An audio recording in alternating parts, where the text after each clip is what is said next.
Alhamdulillah Rabbil Alamin. Wa bihi nasta'inu ala umurid dunya waddin.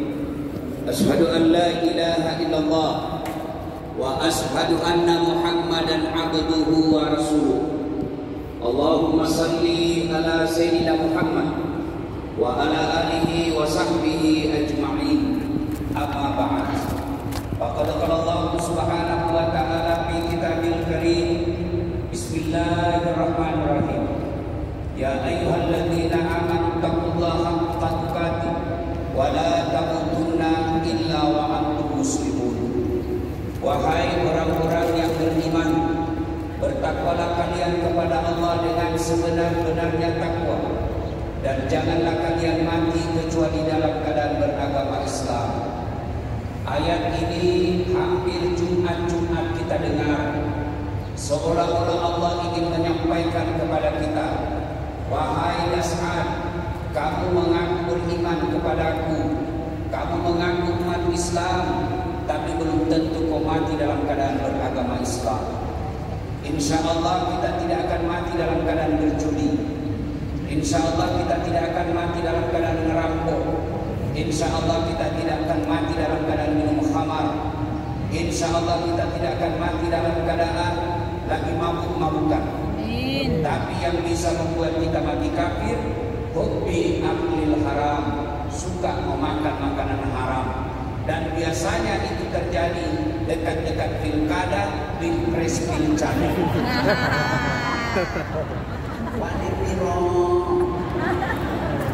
Hati-hati Bapak Ibu saudara-saudara sekalian, dekat-dekat pilkada, pilpres ini banyak serangan fajar. Orang lagi sekarang berkata tidak lagi serangan fajar Ustaz, serangan 24 jam. Kenapa negara kita kadang-kala susah kita atur dengan baik? Karena masyarakat kita masyarakat yang senang disombong. Maka saudara-saudaraku, saya cinta kalian kepada Allah. Jangan kau peras para caleg, jangan kau peras para calon pemimpinmu, tapi pilihlah yang betul-betul engkau yakini, insya Allah bisa menyelamatkan bangsa Indonesia dunia sampai akhirat. Amin. Wa qala idzan bismillahirrahmanirrahim. Ya ayyuhalladzina amanu udkhulu bis-silmi kaffatan wa la tattabi'u khutuwatis syaitan innahu lakum aduwwun mubin.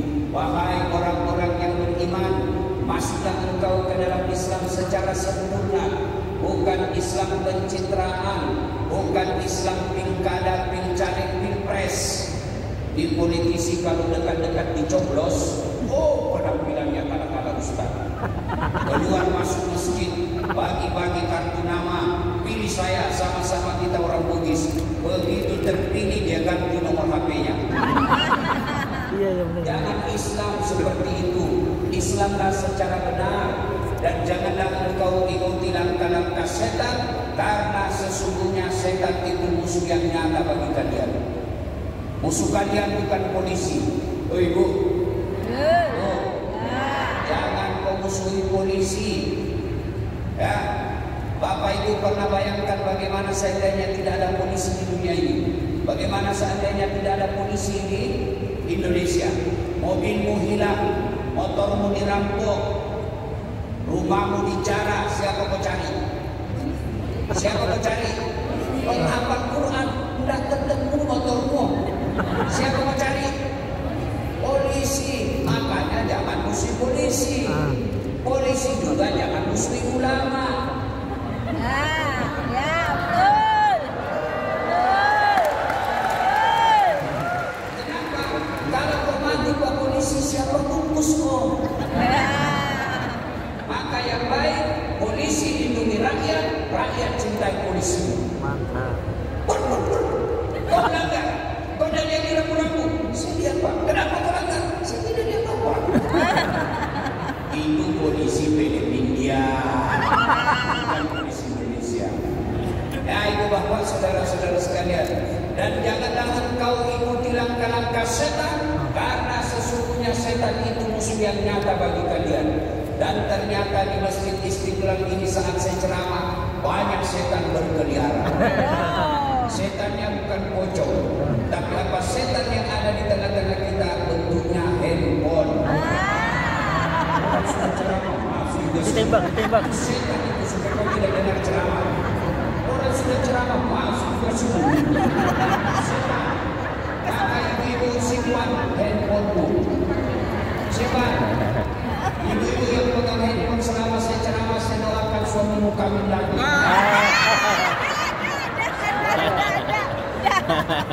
Ustaz, kita Amit. gambarnya kabur, suaranya tidak jelas. Bagaimana caranya Ustaz kita mendengar lagi? Itu ada kamera sebawah. Gambarnya jelas, suaranya jernih. Tapi kau bawa pulang kamera Ustaz, gampang, bukan itu. Nah, itu. Istiqlal bersama dasar lagi.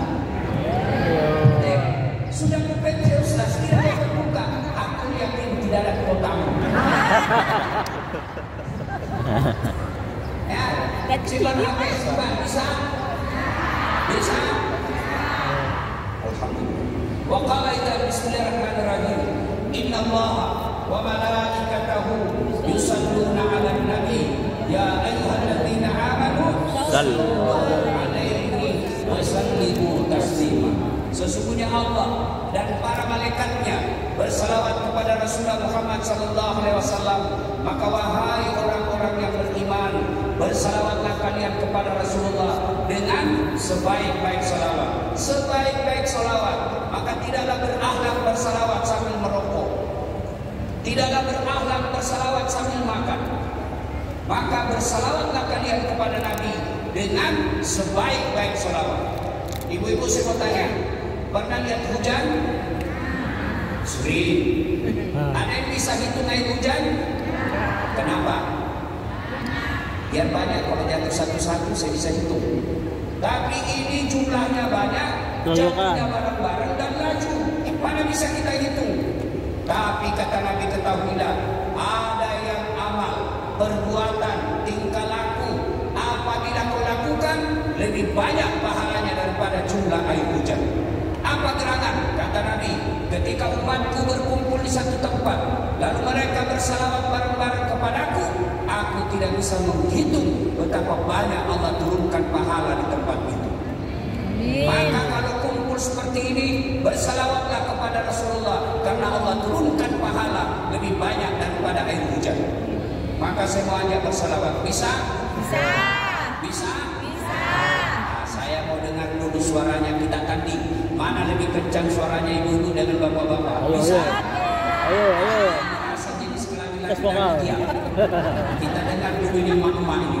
Emak-emak ini ras terkuat di dunia. Dikasih alis yang cantik, masih juga diubah-ubahnya. Geser kanan belok kiri, kita yang dulu. Begitu ditabrak lebih dulu dia marah. Ya, ayo kita salawat Bu. Bapak-bapak dia, ayo ikut Bu. Salatullah, salamullah. Perempuan dulu. Rasulillah, salatullah, salamullah, alaihi habibillah. Nilainya 9,5. Sekarang bapak-bapak, ayo Pak, jangan mempermalukan jenis kelamin kita. Ayo. Kencang-kencang ayo anak muda. Salatullah, salamullah, ala taha rasulillah. Salatullah, salamullah, ala yasin habibillah. Nilainya 9,7. Bapak Ibu diam, kita lihat ini para menteri. Bos,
Suatu ketika Nabi berdiri di atas mimbar, lalu beliau berpidato, saudara-saudara sekalian, sudah lama kita bersama menyebarkan agama Islam. Pahit dan getirnya berdakwah bersama kita, alhamdulillah semua sudah kita lewati. Saya mohon kepada kalian, pasti selama saya berdakwah, pasti selama saya berada di tengah-tengah kalian, ada yang pernah saya sakiti hatinya, baik sengaja maupun tidak sengaja. Sebelum segalanya terlambat, lebih baik hari ini kau membalas daripada di akhirat kelak. Ada yang pernah saya sakiti hatinya, seluruh sahabat berenung, semua sahabat bersedih, terutama Abu Bakar Siddiq. Lalu dalam keheningan itu, tiba-tiba ada seorang sahabat tinggi, hitam, besar, dia angkat tangannya, namanya Ukaswa. Ya Rasulullah, saya pernah Anda sakiti. Pada saat itu Anda naik onta, saya di belakang Anda, onta kecampur, Pak, saya kena. Saya hari ini mau membalas ya Rasul. Seluruh sahabat lihat ke dia dalam hati, kurang ajar dia orang. Lalu kata Nabi, kalau begitu silakan datang. Bilal, kau tolong ke rumah saya, ambilkan cambuk saya. Ketuk pintu. Anak Rasulullah Fatimah berkata, ada apa? Apa Rasulullah minta cambuknya? Kenapa? Ada pembalasan di masjid. Nangis anak beliau. Lalu Bilal mengambil cambuk, dibawa, dikasih Ukaswa. Kata Ukaswa, ya Rasulullah, waktu Anda cambuk saya tidak pakai baju, supaya adil, tolong buka baju. Nabi buka baju. Begitu Nabi buka bajunya, tercium bau harum satu masjid. Ada kira-kira di sini buka baju, cium bau harum. Kalau saya buka baju di depan istri saya, istri bilang, bau apa? Bau ketek. Rasulullah tercium bau harum satu masjid. Lalu Ukaswa maju di depan Nabi, dihadang oleh Abu Bakar Siddiq.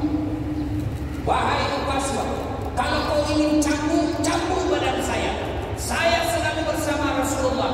Kau cambuk Rasulullah, kamu kau cambuk saya, lebih kau cambuk saya. Kata Nabi, Abu Bakar, saya paham niat baikmu, tapi dosa tidak bisa diwakili. Kau duduk Abu Bakar.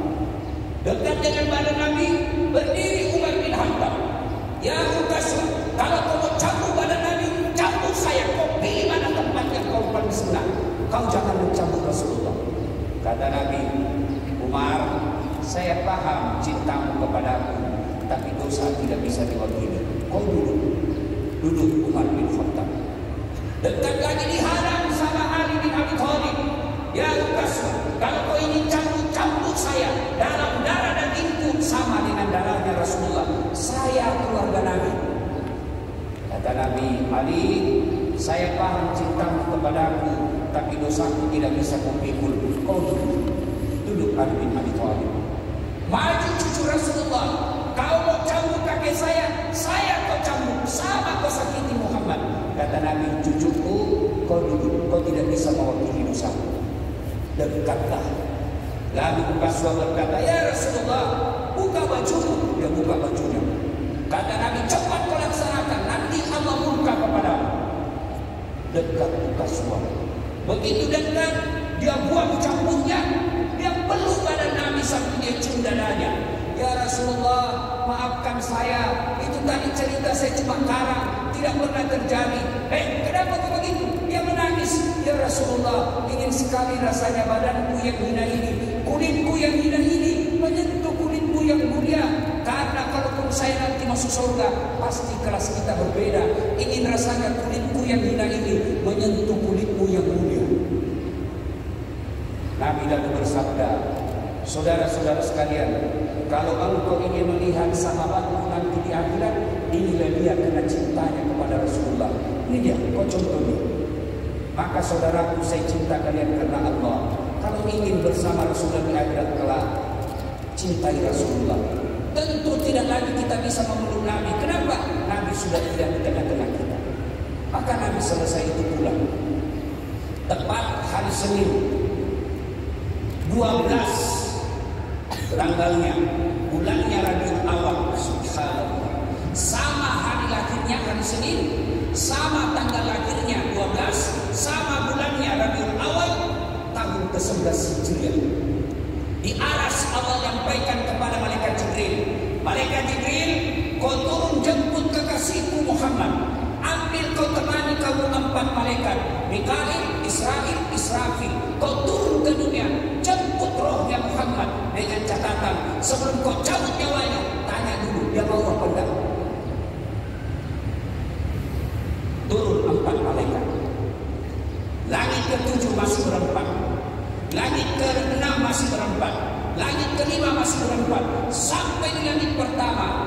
Jibril berkata, wahai malaikat pencabut nyawa, hari ini kau yang bertugas, saya tidak bertugas. Kau saja yang turun, aku tunggu kau di tempat ini.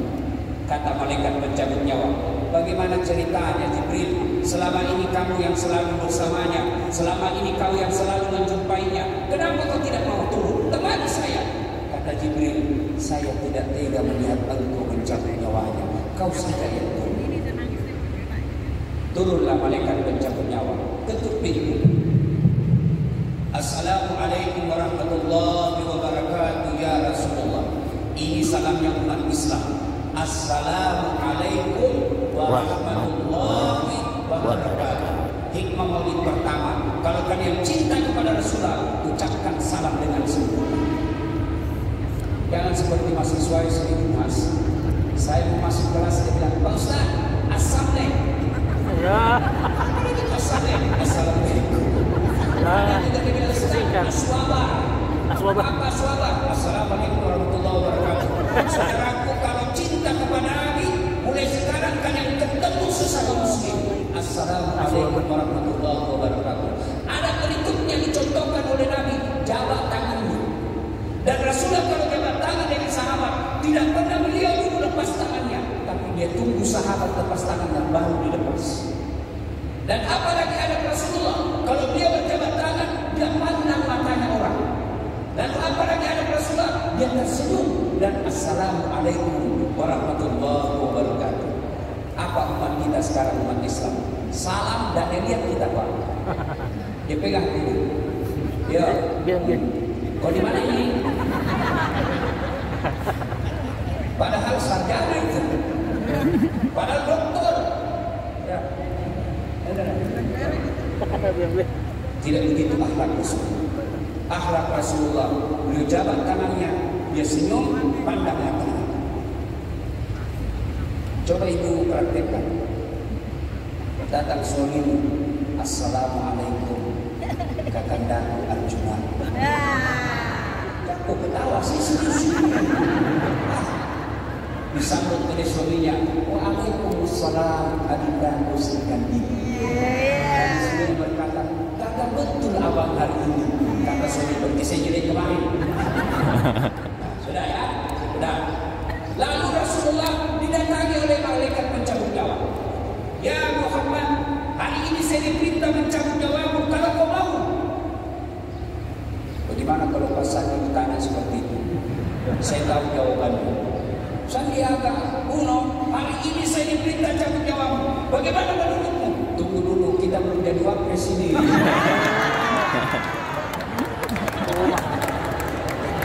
Tembak. Saya diperintah Allah cabut nyawamu. Kalau kau mau, menurutmu bagaimana? Tunggu dulu malaikat, istri baru 1. Tapi apa kata Nabi? Wahai malaikat, seluruh senior saya, Adam sampai Isa alaihissalam, setelah mereka melaksanakan tugas dan tuntas, mereka menghadap kepada Allah. Hari ini juga selesai tugasku, saya siap menghadap kepada Allah. Cuma ada yang aneh ini. Mana Jibril? Ada di langit menunggu. Kau panggil dulu nih. Ada sesuatu yang saya mau tanyakan. Naiklah malaikat pencabut nyawa. Muncul lagi. Kata malaikat pencabut nyawa, saya sudah bilang kau ikut banyak sekali ceritamu. Tapi dalam kitab ada begini. Ini supaya ibu enak dengannya. Apa? Kamu dicari sahabatmu. Kau turunlah. turun, muncul lagi. Seperti itu iklan One Hero. Ya kan? Muncul. Ya Jibril, kalau hari ini saya harus menghadap kepada Allah, kasih saya berita yang enak saya dengar. Kata Jibril, ya Muhammad, seluruh malaikat yang pernah Allah ciptakan nanti menunggu roh. Kata Nabi, alhamdulillah. Apalagi, ya Muhammad, kalau ada dosa dan kesalahan yang pernah kau lakukan, Allah telah mengampuninya. Alhamdulillah. Apalagi, ya Muhammad, meskipun engkau nabi terakhir, haram seluruh nabi masuk sebelum engkau lebih dulu masuk ke dalam surga. Alhamdulillah. Tapi itu kan saya, Jibril. Saya tidak cemas soal diriku. Saya tidak khawatir soal diriku. Yang aku khawatirkan umat. Tolong, bagaimana soal umat? Naik Nabi Jibril muncul lagi. Jangan ketawa, saya sendiri. Lalu Jibril berkata, ya Muhammad, saya dapat berita gembira dari Allah. Apa gerangan? Meskipun umatmu umat paling terakhir, tapi dia akan dihisab lebih awal nanti di akhirat. Bu, pernah ngantung beli minyak goreng? Pernah ngantung beli gas? Makanya jangan salah pilih nanti 2024. Salah pilih ngantri kau lagi. Jangan kau pilih gara-gara satu partai. Jangan kau pilih gara-gara kau kenal. Jangan kau pilih gara-gara temanmu tim sukses. Tapi pilihlah yang betul-betul engkau yakini bisa menyelamatkan bangsa Indonesia. Amin. Sekarang bukan bicara politik ini, pendidikan politik. Maju. Ya. Di sidang diadili lebih awal. Bayangkan berapa triliun manusia waktu itu. Sekarang penduduk dunia 2 miliar. Sekarang bagaimana yang dahulu? Bagaimana yang akan datang? Triliunan manusia ngantri satu demi satu. Siapa dulu yang dipanggil? Apakah kakek kita yang duluan wafat? Tidak. Siapa dulu yang dipanggil? Nama-nama Islam. Das'at Latif, Abdul Jabbar, Siti Khadijah, Muhajir. Ini menteri yang tak pernah berhenti hijrah. Sandiaga S. Uno, itu S-nya Salahuddin, yang pernah menjadi panglima perangnya Allah di dunia, yang membebaskan Islam pada saat itu. Hebat menteri kita itu. Bagus-bagus namanya. Jangan lagi kau bilang apa arti sebuah nama. Bayangkan kalau tidak ada sebuah namamu. Yang paling bingung caleg. Pilih saya, siapa Anu? Siapa Anu? Bingung. Kau telepon dasar nanti, kalau bisa datang Ustaz yang mana, yang pendek dan Makassar. Oh banyak Ustaz pendek Makassar. Nama itu penting. Kau sebut namamu minimal 2 saya bisa tahu. 1, suku. 2, agama. Siapa namanya? Abdul Jabbar, 99% Muslim. Siapa namanya? Bertus Martinus Yunus, saya biasanya bukan Muslim itu. Yang kedua suku. Siapa namanya? Margono, Jawa. Siapa namanya? Margana, Sunda. Akodale, Bugis. Ya. Panggillah kita satu demi satu. Dan di padang mahsyar kelak, wajah kita sudah tidak seperti ini. Wajah kita kenali sesuai dengan amalmu ketika kau hidup. Ada orang yang mukanya seperti ular. Siapa muka ular? Yang suka cari-cari muka. Ini di kantor menteri banyak. Siapa menteri? Iba. Cari muka.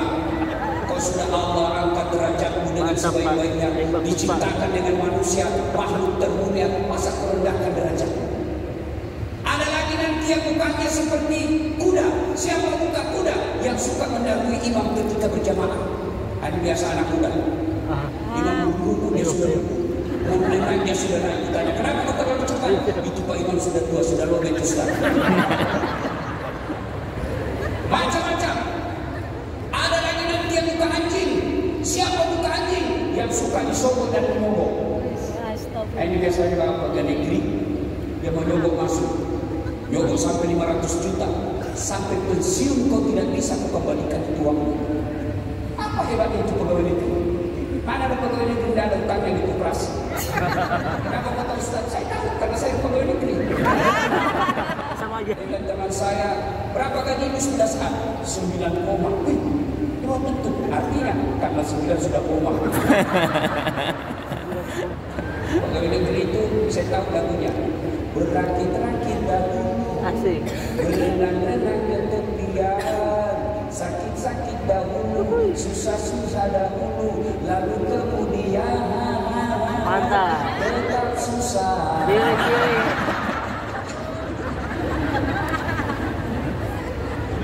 Macam-macam banyak manusia pada saat itu. Maka hendaknya kita dipanggil satu persatu. Ya Muhammad, umatmu lebih awal masuk surga. Lalu Nabi senyum dan berkata, Alhamdulillah. Kalau begitu, saya bahagia sekali. Jibril, mana malaikat pencabut nyawa? Jibril mundur, laksanakan tugasmu. Kata Nabi, silahkan laksanakan tugasmu.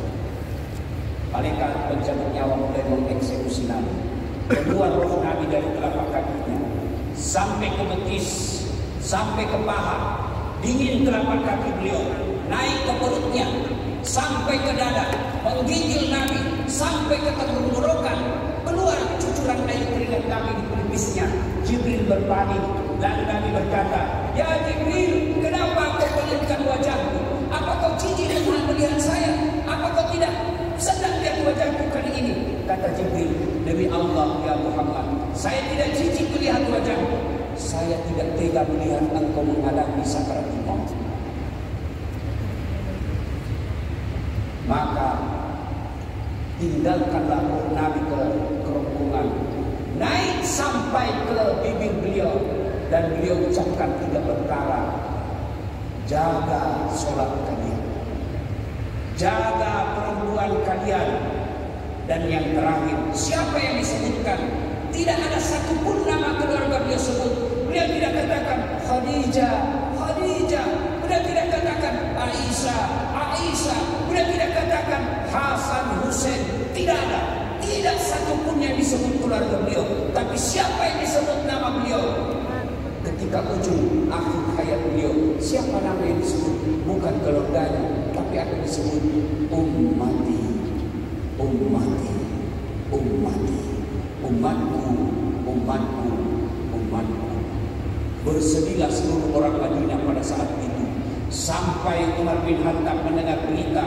Karena Umar bin Khattab tidak mampu menerima kenyataan ini, Umar bin Khattab lalu mencabut pedangnya. Dan beliau katakan, siapa yang mengatakan Muhammad mati, saya tabas batang lehernya. Muhammad tidak mati. Beliau hanya tidur menghadap kepada Allah Subhanahu wa Ta'ala.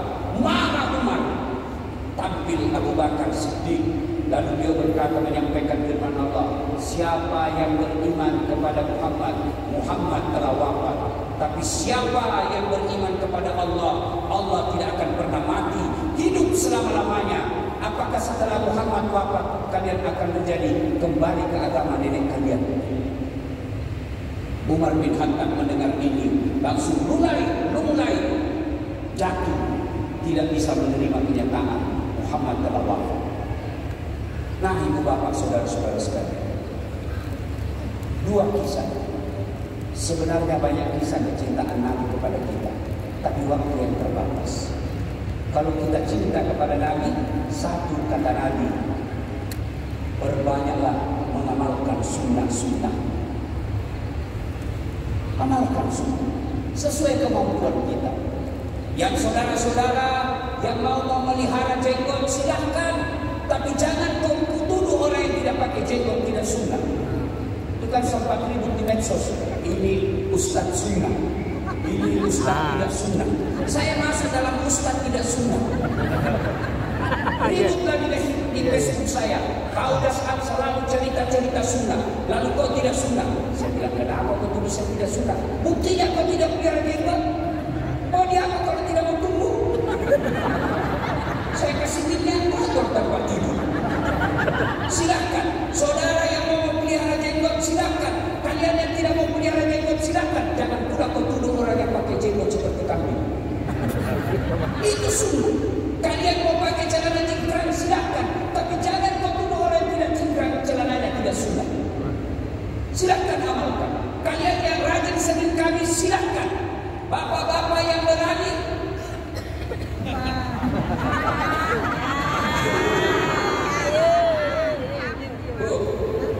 kan di Makassar sudah tua, sudah 2 istrinya, kawin lagi. Saya tanya, Bapak Haji sudah tua, nikah lagi? Apa dia bilang? Sunnah Rasul. Begitu dia sholat cepat sekali. Saya tanya, Pak, sholat yang barakat tidak sampai 2 menit.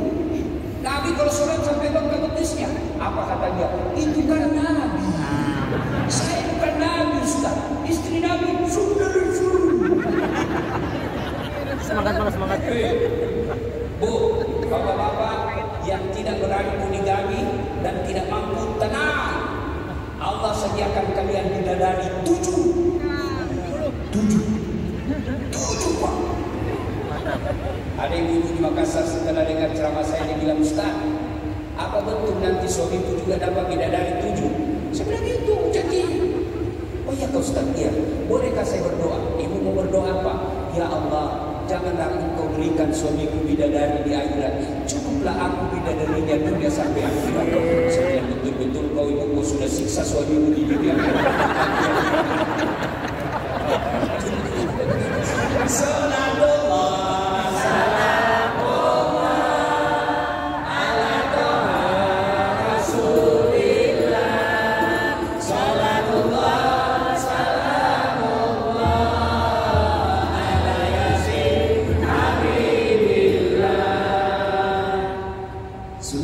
Banyak sunnah Nabi.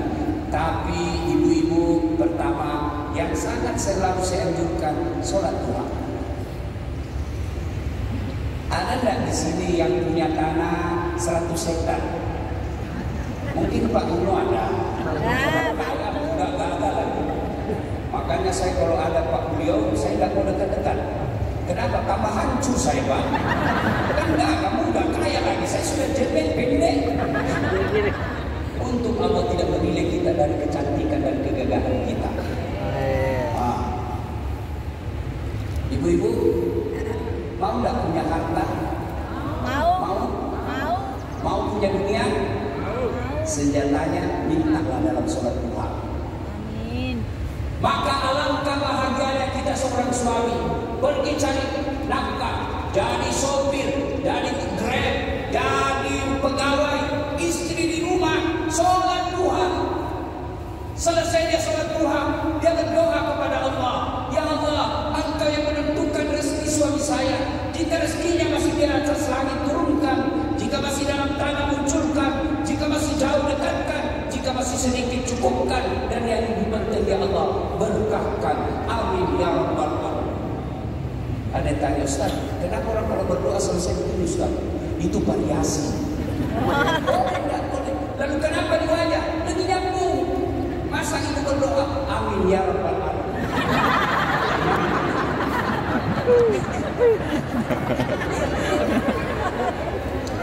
Sudah itu WhatsApp suami, Bang, jangan putus asa soal dunia. Rezeki sudah ditentukan Allah. Nih barusan saya doakan kamu dalam sholat duha 8 rakaat. Mudah-mudahan Allah bukakan pintu rezeki. Saya kalau dapat WhatsApp begitu, Pak, saya kasih lihat semua temanku.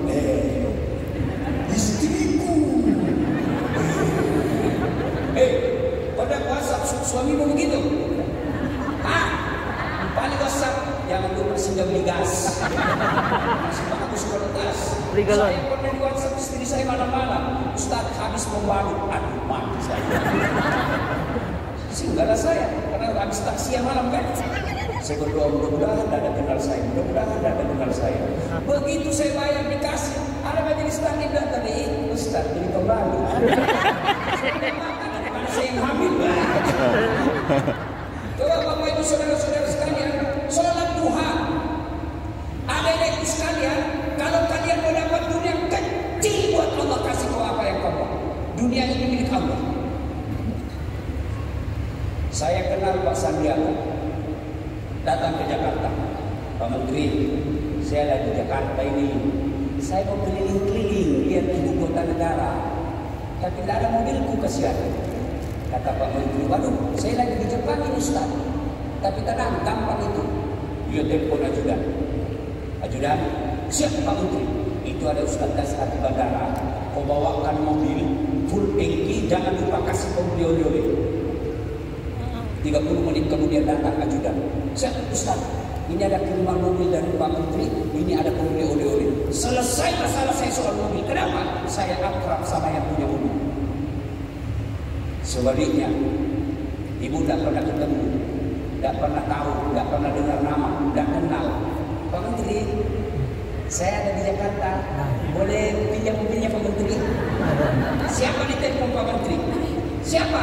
Pak Polres Bandara. Tangkap dia, bukan tipu itu. Begitu juga, tidak pernah sholat yang paling hari Jumat, paling terlambat datang, paling cepat pulang, orang khotbahnya ke WhatsApp. Tiba-tiba sakit, ada masalahnya. Ya Allah, saya sudah capek ini ya Allah. Ya Allah, kabulkan doaku karena saya sudah capek menghadapi ini. Kata Allah, malaikat, karena dia sudah capek menghadapi itu, cabut nyawanya. Ayo sholat Tuhan, saudara-saudara sekalian. Anak-anak muda, saya bukan minta kabur, bukan bersombong. Ini motivasi buat kalian yang lagi sekolah. Kau dengar itu tadi gelarku. Banyak betul. Doktornya ada 2.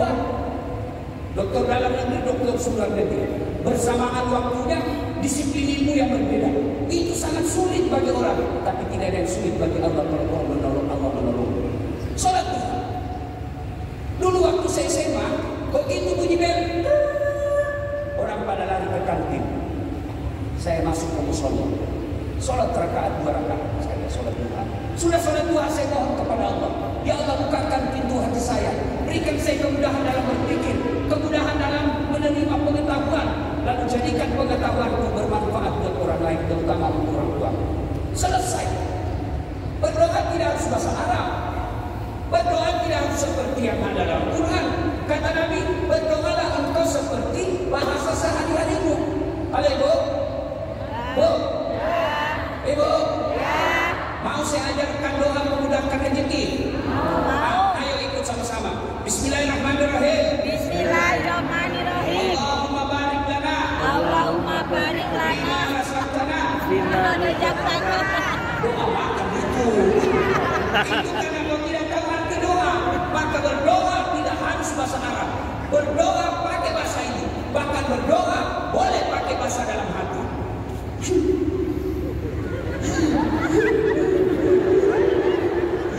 Ya, baru kawin lagi suaminya. Silakan Bapak sekalian doa.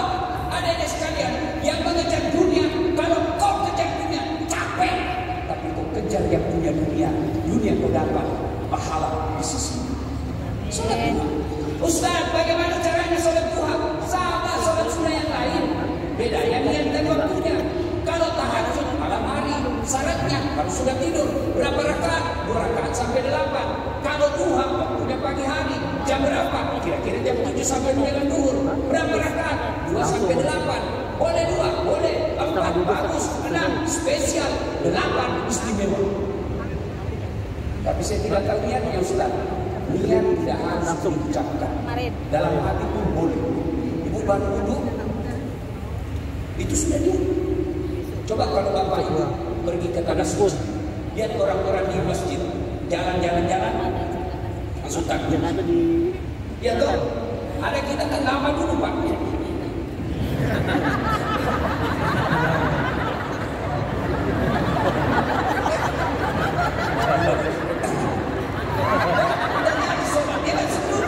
Saya tanya kenapa dia jadi sholat? Saya lupa sondinya sekarang.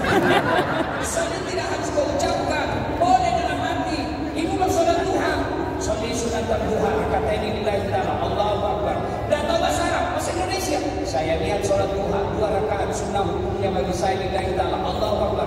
Itu pun tidak tahu, ambil jalan praktis. Berdiri tegak menghadap kiblat, Tuhan, sholat duha, Allah. 2 rakaat berikutnya belum juga tahu, udah lagi Tuhan masih seperti yang tadi, Allah. Salat duha. Yang kedua, cinta Rasulullah, biasakan salat tauhid. Waktunya setelah maghrib nunggu isya.